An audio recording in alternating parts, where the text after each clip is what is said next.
दोस्तों, अगर आप सच्चे दिल से भाई बहन के अटूट प्रेम को सबसे सच्चा प्रेम मानते हैं, तो एक लाइक जरूर करना। कम से कम भाई बहन तो लाइक जरूर करें। दोस्तों, रक्षाबंधन को आप सभी को ढेर सारी शुभकामनाएं।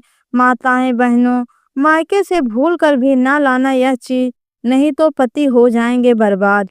साथ में माताएं बहनों, आप सभी को हम बता दें, रक्षाबंधन के दौरान कुछ ऐसी गलतियां होती हैं जो जाने अनजाने में हर एक भाई बहन से हो जाती हैं, पर ऐसे गलतियां भूल कर भी नहीं करनी चाहिए। सुहागन स्त्रियों को इन बातों का विशेष ध्यान रखना चाहिए। अगर आज की वीडियो आप लोगों को पसंद आए तो मेरे चैनल को सब्सक्राइब जरूर कर लीजिएगा। आज के वीडियो में हम आपको बताएंगे कि भाई को अपनी बहन के लिए एक खास चीज रक्षाबंधन के पर्व पर जरूर देना चाहिए। कहते हैं, अगर यह चीज भाई अपनी बहन को देता है तो उसके घर में कभी पैसों की कमी नहीं होती।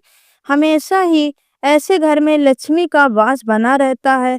दोस्तों, सच्चे हृदय से इस वीडियो को लाइक के साथ सब्सक्राइब भी जरूर कीजिएगा।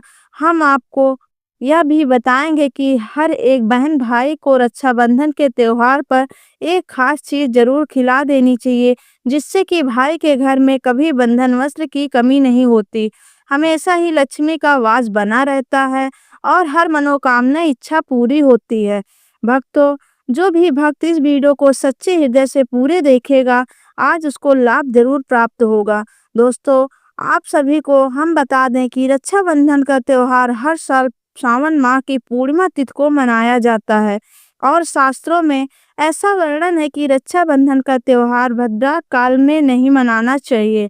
भद्रा काल में रक्षा सूत्र यानी राखी बांधना बेहद ही अशुभ माना जाता है।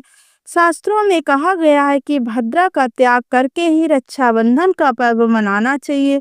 इसके साथ ही इस साल पुण्यतिथि भी 2 दिन पड़ रही है, जिसके कारण रक्षाबंधन का त्योहार किस दिन मनाया जाएगा, इस पर उलझन की स्थिति है। इस बार कई लोगों का मानना है कि रक्षाबंधन 8 अगस्त को मनाना चाहिए।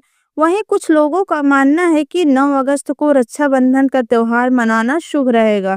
तो इस वीडियो में आज की आपको यह बताऊंगी कि रक्षाबंधन का त्योहार किस दिन मनाया जाएगा, इसका सही तारीख क्या रहेगी, 8 अगस्त या फिर 9 अगस्त।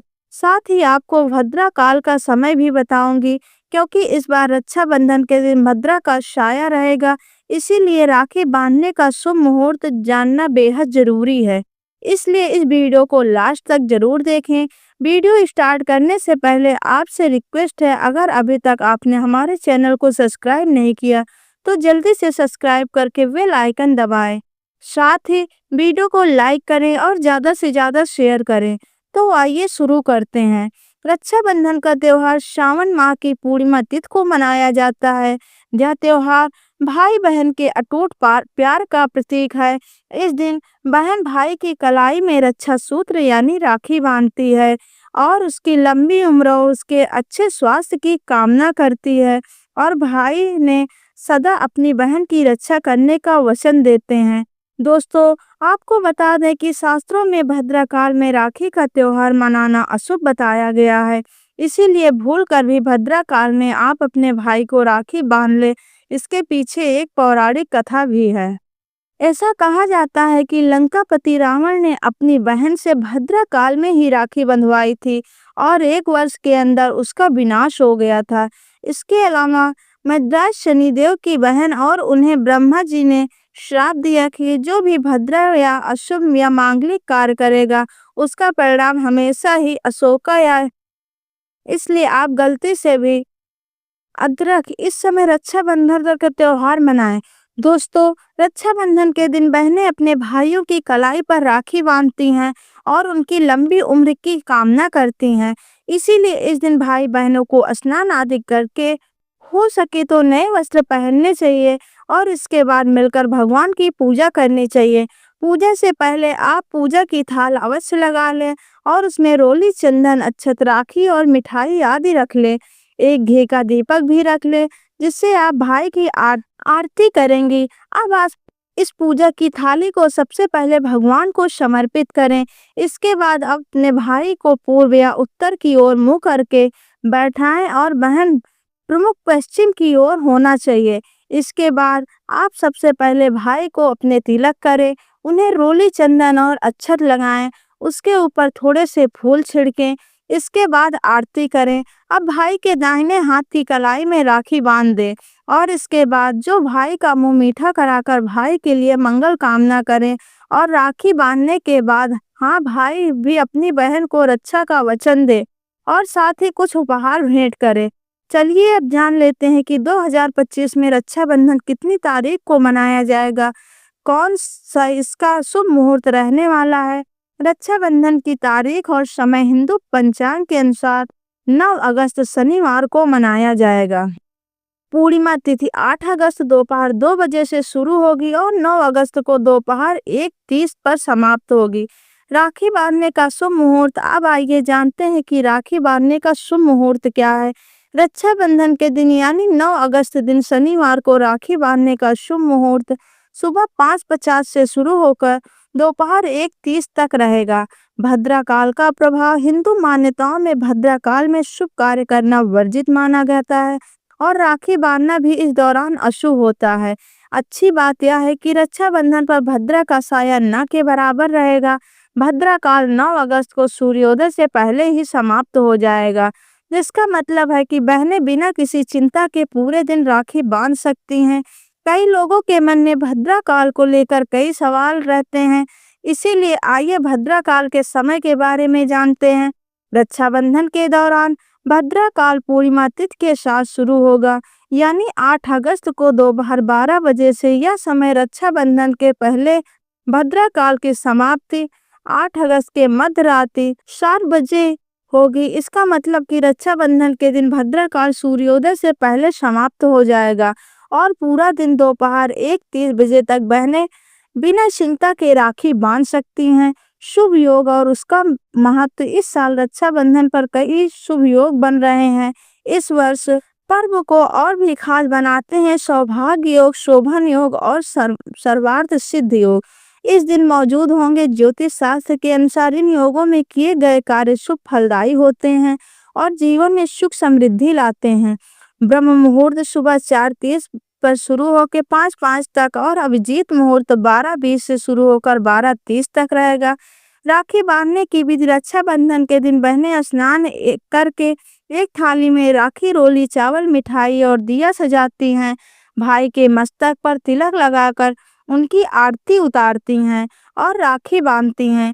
इस दौरान बहनों को यह मंत्र पढ़ना चाहिए। यह मंत्र पढ़ने से भाई बहन दोनों को सौभाग्य की प्राप्ति होती है और सुखमय जीवन व्यतीत होता है। यन वर्धो बलिराजा, दान वर्धो महाबल, बदनामी रक्षाए माचल। माचल। रक्षाबंधन का महत्व और परंपरा। रक्षाबंधन का त्योहार भाई बहन के रिश्ते को मजबूत करने का प्रतीक है। आइए जानते हैं रक्षाबंधन पर मायके से 3 ऐसी चीज जो नहीं लानी चाहिए। 1. झाड़ू, झाड़न या सफाई से जुड़ी वस्तु। रक्षाबंधन पर मायके से झाड़ू या झाड़न जैसी चीज लाना अत्यंत अशुभ माना गया है। झाड़ू वास्तुशास्त्र में माता लक्ष्मी का प्रतीक मानी जाती हैं। यदि बहन मायके से ससुराल में झाड़ू लेकर आती हैं तो यह माना जाता है कि वह वहां का धन, समृद्धि, लक्ष्मी को ससुराल ले आई हैं। इससे मायके की समृद्धि घटती है और घर में दरिद्रता का वास होता है। साथ ही यह मानसिक रूप से भी नकारात्मकता फैलाता है, क्योंकि झाड़ू को घर की गंदगी हटाने वाला माना जाता है और इसे एक स्थान से दूसरे स्थान पर ले जाने से वहां की समस्याएं भी नई जगह पहुंच जाती हैं। धार्मिक दृष्टिकोण से रक्षाबंधन जैसे पवित्र पर्व पर इस तरह की वस्तुओं का लेन देन अशुभ प्रभाव देता है। यह भी मान्यता है कि झाड़ू रात्र में छिपा कर रखनी चाहिए और इसे किसी को देना या लेना परिवार में कलह, आर्थिक हानि का, दाम्पत्य जीवन में समस्याएं ला सकता है। इसीलिए रक्षाबंधन पर झाड़ू जैसी वस्तुएं मायके से लेकर आना वर्जित है, चाहे वह उपहार के रूप में क्यों न दी जा रही हो। 2. तेल या घी। रक्षाबंधन के अवसर पर मायके से ससुराल तेल या घी लाना भी बहुत अपशगुन माना गया है। इस पदार्थों का उपयोग पूजन और भोजन दोनों में होता है, लेकिन इन्हें एक घर से दूसरे घर ले जाना विशेष रूप से पर्व के दिन आर्थिक और स्वास्थ्य संबंधी समस्याएं उत्पन्न कर सकता है। तेल को शनिदेव का प्रतीक माना गया है और यदि इसे विशेष पर्वों पर एक घर से दूसरे घर ले जाया जाएगा तो शनि की कुदृष्टि उस परिवार पर पड़ सकती है। और वेद में भी यह बात मानी गई है कि तेल का गाढ़ा और भारी पदार्थ है जो ऊर्जाओं को आकर्षित करता है। यदि रक्षाबंधन पर बहन मायके से तेल या घी ससुराल लेकर आती हैं तो यह वहां की आर्थिक समृद्धि का नकारात्मक प्रभाव डाल सकता है। खासकर तेल का लेन देन किसी भी शुभ कार्य में वर्जित बताया गया है। इसके पीछे मान्यता है कि तेल शनि और राहु को अशुभता को बढ़ाता है। घी जो पवित्रता का प्रतीक होता है वह केवल घर के भीतर उपयोग के लिए उपयुक्त होता है, लेकिन जब इसे मायके से लाया जाता है तो यह उस घर की ऊर्जा को कमजोर कर सकता है। अतः इन सामग्रियों को लेन देन इस दिन टालना चाहिए। 3, काले या फटे पुराने कपड़े। रक्षाबंधन जैसे पवित्र दिन पर बहन द्वारा मायके से काले या फटे पुराने कपड़े लाना शुभ नहीं माना जाता है। रंगों की दुनिया में काला रंग शनि, राहु और नकारात्मक ऊर्जा का प्रतीक होता है। इसे रक्षाबंधन जैसे शुभ अवसर पर पहनना या लाना परिवार के सौभाग्य के विपरीत माना गया है। विशेषकर जब बहन मायके से काले कपड़े या फटे पुराने वस्त्र लेकर आती हैं तो माना जाता है कि वह मायके की विपत्तियां, तनाव और बाधाएं अपने ससुराल ला रही हैं। फटे पुराने कपड़े भी दरिद्री और गरीबी का प्रतीक माने जाते हैं। यदि कोई महिला इसे अपने साथ लेकर आती है तो इसके उसके ससुराल में दरिद्रता और अस्थिरता बढ़ सकती है। धर्म ग्रंथों में भी लिखा गया है शुभ दिनों पर नवीन और उज्जवल रंगों के वस्त्र पहनने चाहिए ताकि सकारात्मक ऊर्जा आकर्षित हो सके। मनोवैज्ञानिक रूप से भी पुराने कपड़े बीते दुखों और असहज भावनाओं का प्रतीक होते हैं। रक्षाबंधन जैसे नव प्रारंभ के अवसर पर भी इन चीजों का त्याग कर नई शुरुआत करना चाहिए। 4, लोहे की वस्तुएं। रक्षाबंधन पर मायके से ससुराल में लोहे की कोई वस्तु जैसे तावा, चाकू, कढ़ाई या कोई अन्य धातु उपकरण लाना अत्यंत अशुभ माना गया है। लोहे को वास्तुशास्त्र में भारी और नकारात्मक ऊर्जा को खींचने वाली धातु माना गया है। विशेषकर धार्मिक पर्वों के दिन इसकी उपस्थिति कलह, वाद विवाद और मानसिक तनाव को बढ़ावा देती है। यदि बहन मायके से ऐसी वस्तु लेकर आती है तो माना जाता है कि वह अपने साथ भारी ऊर्जा और बाधाएं भी लेकर आ रही है। धार्मिक मान्यताओं के अनुसार लोहे से बने बर्तन या औजार राहु और शनि के संबंध रखते हैं जो परिवार में विघ्न, बीमारी और अपशगुन ला सकते हैं। यह ससुराल के लिए नई नकारात्मक परिस्थितियां उत्पन्न कर सकते हैं, जैसे घरेलू कलह या पति पत्नी के संबंधों में कटुता। इसीलिए रक्षाबंधन जैसे उल्लास के अवसर पर या शुभता और सौंदर्य की स्थापना हो रही हो, लोहे जैसी भारी और नकारात्मक वस्तुओं का लेन देन वर्जित है। यदि कोई वस्तु लेनी हो तो तांबे, पीतल या चांदी की वस्तुएं बेहतर मानी जाती हैं। 5, नमक या अचार। रक्षाबंधन के अवसर पर मायके से नमक या अचार जैसी चीजें ससुराल ले जाना पूर्णतः निषेध माना गया है। इन दोनों का संबंध गृहस्थ जीवन के स्वाद और संबंधों की मधुरता से होता है। नमक का स्वाद अगर बिगड़ जाए तो पूरी थाली बेस्वाद हो जाती है।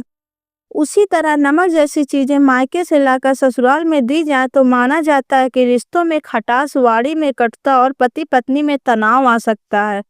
अचार भी एक ऐसी वस्तु है जो लंबे समय तक टिकती है और खट्टी होती है। इसे लेकर आने से यह संकेत मिलता है कि बहन और अपने साथ मायके पुराने अनुभव, पीड़ा या कटु स्मृतियां ले जा रही हैं जो ससुराल में नए संघर्षों का कारण बन सकती हैं।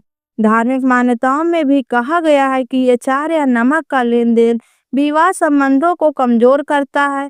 इन वस्तुओं का असर भावात्मक और ऊर्जात्मक स्तर पर भी पड़ता है।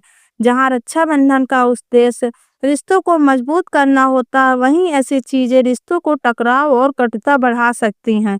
भाई, आप जानते हैं कि रक्षाबंधन पर कौन सी भुगतियां हैं जो भाई बहन को भूल कर जाने अनजाने में भी नहीं करना चाहिए। इसके बाद हम जानेंगे कि भाई को कौन सी चीज जो बहन को जरूर खिला देनी चाहिए और भाई को कौन सी चीज जो बहन को गिफ्ट देना चाहिए जिससे कि वह किस्मत चमक जाती है, भाग्य में नई सफलता प्राप्त होने लगती है। चलिए जान लेती हैं कि कौन सी गलतियां नहीं करना चाहिए। फिर हम आगे जानेंगे। एक, रक्षाबंधन का तिलक बिना स्नान और संकल्प के करना। रक्षाबंधन पर तिलक केवल रस्म नहीं बल्कि एक आध्यात्मिक प्रक्रिया है। इसमें भाई की रक्षा के लिए ईश्वर को साक्षी बनाकर प्रार्थना की जाती है। यदि बहन बिना स्नान किए मन और शरीर की शुद्धि के तिलक करती है तो यह शुभ प्रभाव नहीं देता। शास्त्रों में कहा गया है कि पूजा या धार्मिक ग्रंथ में पहले देह और मन की पवित्रता अनिवार्य है। इस दिन बहन को चाहिए कि सुबह उठकर स्नान करे, साफ वस्त्र पहने, पहले भगवान गणेश और विष्णु को कुल देवी देवताओं को स्मरण करे, तभी तिलक, आरती और राखी बांधने का कार्य करें। कई लोग जल्दबाजी या दिखावे के चक्कर में इन प्रक्रियाओं को अनदेखा कर देते हैं, जिससे रक्षाबंधन की आध्यात्मिक शक्ति कम हो जाती है। रक्षा सूत्र बांधना केवल एक धागा नहीं बल्कि एक मंत्रबद्ध रक्षा कवच है जो तभी असर करता है जब विधि पूर्वक और पवित्रता के साथ किया जाए। इसीलिए पहली गलती बिना शुद्ध और संकल्प के तिलक और राखी न बांधे। शुभ मुहूर्त में बाहर राखी बांधना रक्षाबंधन का पर्व भले पूरे दिन हो, लेकिन हर धार्मिक कार्य की तरह इसका भी एक निश्चित शुभ मुहूर्त होता है। अगर मेरे द्वारा दी गई ये छोटी सी जानकारी आपको अच्छी लगी हो तो मेरे वीडियो को लाइक करें, चैनल को सब्सक्राइब करें और ज़्यादा से ज़्यादा लोगों तक शेयर करें। धन्यवाद।